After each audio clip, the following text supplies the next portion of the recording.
காலையிலேயே கானா வினோத்தும் திவாகரும் மாறி மாறி அடிச்சுக்கிறாங்க. சும்மா தான், ஜாலியாக தான். ஆனால் வந்து ஒரு சின்ன கோவமும் ரெண்டு பேர்த்து மனசுக்குள்ளேயும் இருக்குது. ஒருத்தர் வந்து கறிச்சட்டி தீஞ்ச வாயான்னு சொல்கிறாங்க, இன்னொருத்தவங்க வந்து வடைச்சட்டி தீஞ்ச வாயான்னு சொல்கிறாங்க. கறிச்சட்டி வடைச்சட்டி கறிச்சட்டி வடைச்சட்டின்னு மாறி மாறி ரெண்டு பேரும் பின்னாடி போய் அந்த ஒரு சட்டி எப்படி எடுத்து வலிச்சு நக்கிற மாதிரிலாம் ஆக்ஷன் பண்ணி பின்னாடியே போகிறாங்க. பார்க்குறதுக்கு காமெடியாக இருக்குது. ஏனோ தெரியல, இவன் பாடி ஷேமிங் பண்ணுறான்னு அவங்க சொல்கிறாங்க, அவங்க பாடி ஷேமிங் பண்ணுறான்னு இவங்க சொல்கிறாங்க. ரெண்டு பேரும் மாறி மாறி சண்டை போட்டுட்ருக்காங்க. ஆனால் சும்மா ஜாலியாக தான் சண்டை போட்டுட்ருக்காங்க.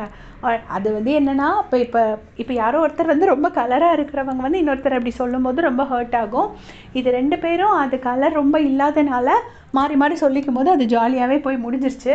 இருந்தாலும் இதை வந்து இவங்க இப்படி பண்ணினாலுமே இது வந்து கானா வினோத்தோட ஃபேன்ஸும் அஃபெண்ட் ஆகுறாங்க, வாட்டர்மெலனோட ஃபேன்ஸும் அஃபெண்ட் ஆகுறாங்க. ஸோ கொஞ்சம் இந்த சண்டையை இவங்க அவாய்ட் பண்ணிக்கலாம். இதையே கொஞ்சம் பெட்டராக ஹெல்த்தியாக சண்டை போட்டால் பரவாயில்லன்னு நினைக்கிறேன். ஒரு 1/2 மணி நேரமாக அந்த 2 டயலாக் தான் ரெண்டு பேரும் மாறி மாறி சொல்லிகிட்டு இருக்காங்க. பின்னாடியே போகிறாங்க, பிடிச்சி தள்ளுறாங்க. நான் கூட சண்டை தான் கொஞ்சம் அக்ரெசிவாக மாறிடுமோன்னு நினைக்கிறேன். ஆனால் ரெண்டுத்தில் ஒரே ஒரு டிஃப்ரென்ஸ் என்னென்னா, கானா வினோத் வந்து அதை மேக்ஸிமம் ஃபன்னாக தான் எடுத்துக்கிறாரு.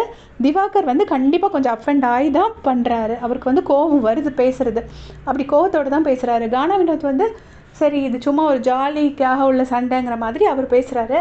ஸோ நீங்கள் சொல்லுங்கள், உங்களுக்கு கானா வினோத் திவாகரில் யாரை ரொம்ப பிடிக்கும்னு கமெண்ட்ஸில் சொல்லிட்டு போங்க. தேங்க்ஸ் ஃபார் வாட்சிங்.